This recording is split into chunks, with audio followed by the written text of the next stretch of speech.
राधे राधे दोस्तों, आज मैं आप लोगों को बताने वाली हूँ 2025 में तुलसी विवाह कब है। 2 या 3 नवंबर। जाने सही तिथि और पूजा का शुभ मुहूर्त। साथ ही जानेंगे तुलसी विवाह की संपूर्ण कथा। इस कथा को सुने बिना अधूरा रह जाएगा आपका व्रत। हिंदू धर्म में तुलसी विवाह का बड़ा महत्व है। हर साल कार्तिक माह के शुक्ल पक्ष की द्वादशी तिथि को तुलसी विवाह कराया जाता है। तुलसी विवाह के दिन शालिग्राम भगवान के साथ माता तुलसी का विवाह करते हैं। शालिग्राम को हिंदू धर्म में भगवान विष्णु का रूप माना गया है। ऐसे में आइए जानते हैं कि साल 2025 में तुलसी विवाह किस दिन कराई जाएगी और इस दिन पूजा का शुभ मुहूर्त क्या रहेगा। विवाह तिथि हिंदू पंचांग के अनुसार कार्तिक माह के शुक्ल पक्ष की द्वादशी तिथि का आरंभ 2 नवंबर को सुबह 7:33 पर होगा। वही द्वादशी तिथि 3 नवंबर को सुबह 2:07 पर समाप्त हो जाएगी। 2 नवंबर के दिन ही तुलसी विवाह का त्योहार मनाया जाएगा। तुलसी विवाह के पूजा के लिए शुभ मुहूर्त क्या रहेगा। ब्रह्म मुहूर्त सुबह 4:59 से 5:49 तक का रहेगा। प्रातः संध्या सुबह 5:24 से 6:39 तक का समय रहेगा। अमृत काल सुबह 9:29 से 11 बजे तक का रहेगा।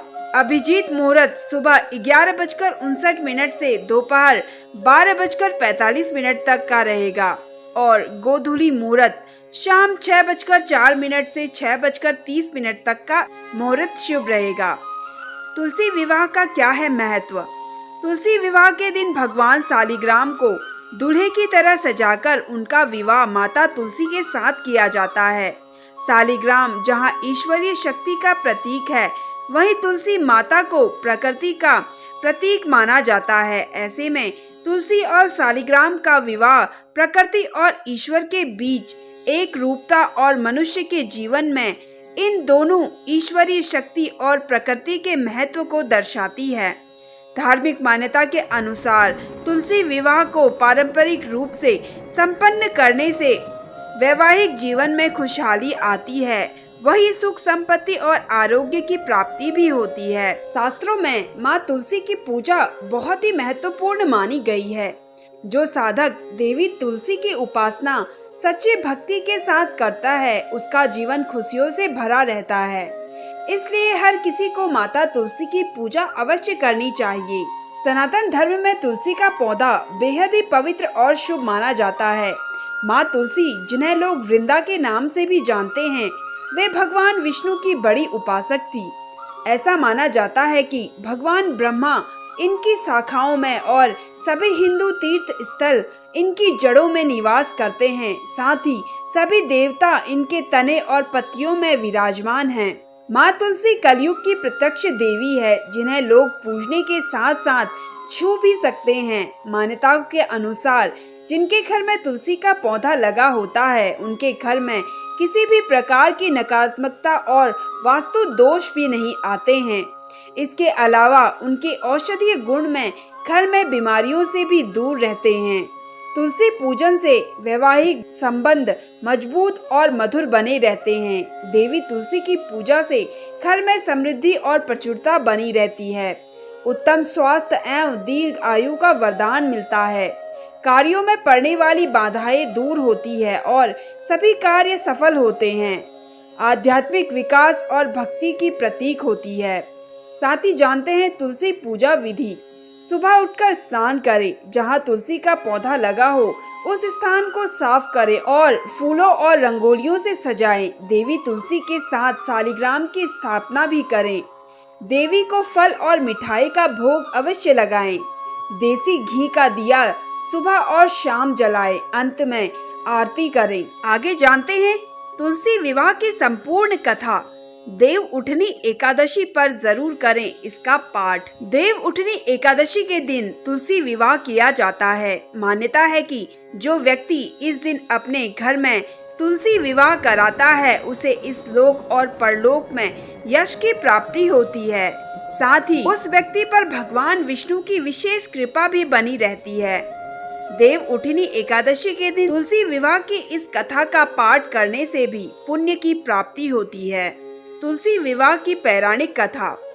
भगवान शिव ने एक बार अपने तेज समुद्र में फेंक दिया था, जिससे महातेजस्वी बालक का जन्म हुआ।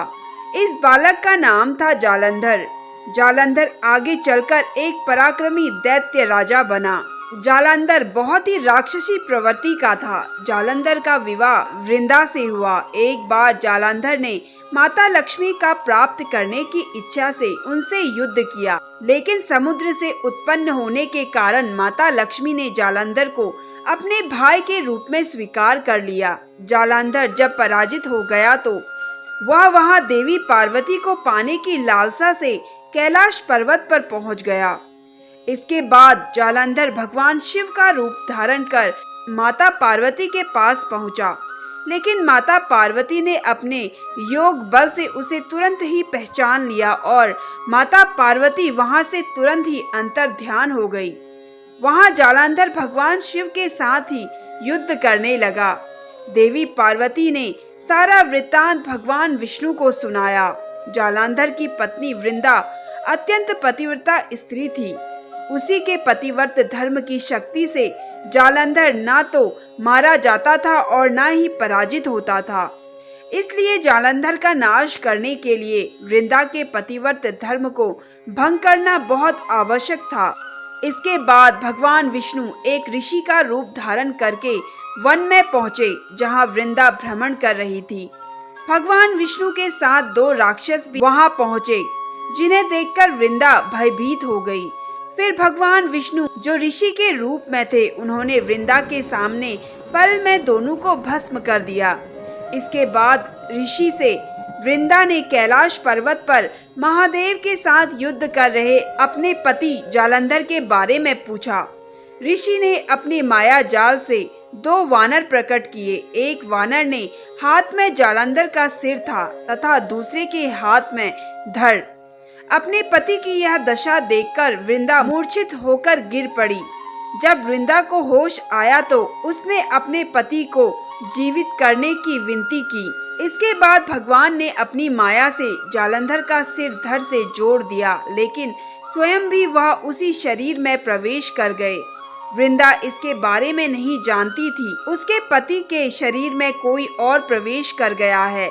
जालंधर बने भगवान के साथ वृंदा पतिव्रता का व्यवहार करने लगी, जिससे उसका सतीत्व भंग हो गया। ऐसा होते ही उधर कैलाश पर्वत पर वृंदा का पति जालंधर युद्ध में हार गया। जब वृंदा को पता चला तो उसने क्रोध में आकर भगवान विष्णु को हृदयहीन शिला होने का श्राप दे दिया। अपने भक्त के श्राप को भगवान विष्णु ने स्वीकार किया और शालिग्राम पत्थर बन गए। सृष्टि के पालनकर्ता के पत्थर बन जाने से ब्रह्मांड में असंतुलन की स्थिति हो गई। यह देखकर सभी देवी देवता ने वृंदा से प्रार्थना की वह भगवान विष्णु को श्राप मुक्त कर दे। वृंदा ने भगवान विष्णु को श्राप से मुक्त तो कर दिया, लेकिन स्वयं आत्मदाह कर दिया। जहाँ वृंदा भस्म हुई वहाँ तुलसी का पौधा उगा। भगवान विष्णु ने वृंदा से कहा, हे वृंदा, तुम अपने सतीत्व के कारण मुझे लक्ष्मी से भी अधिक प्रिय हो गई हो।